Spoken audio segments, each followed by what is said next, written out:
When the drums of war beat, the global stock market immediately scrambles.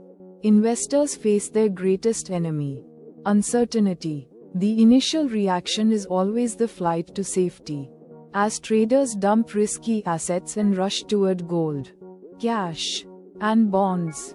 Crude oil and energy prices are the first to react, because major conflicts often occur near critical trade choke points like the Suez Canal or the Strait of Hormuz.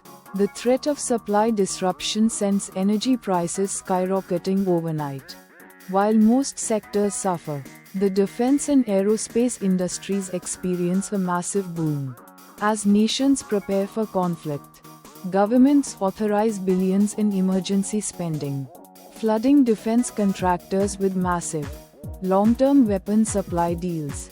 War also cuts off key global resources. For example, conflicts in Eastern Europe can halt grain exports, while tensions in Asia threaten semiconductor shipping, driving up inflation and leaving grocery shelves empty half a world away.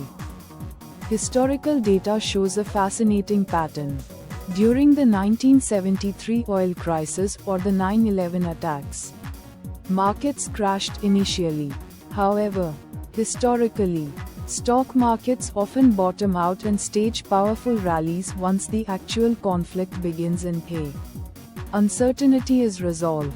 As local currencies in conflict zones face hyperinflation and collapse, the US dollar often rises as the ultimate global safe haven, demonstrating how military power directly backs global financial dominance.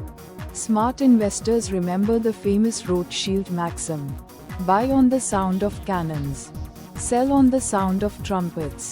This means the peak of market fear during a conflict is often the point of maximum financial opportunity. Ultimately, the stock market proves that money is not just about company profits. It is about geography, resources, and who controls them. In the end, the market is always written by the victors.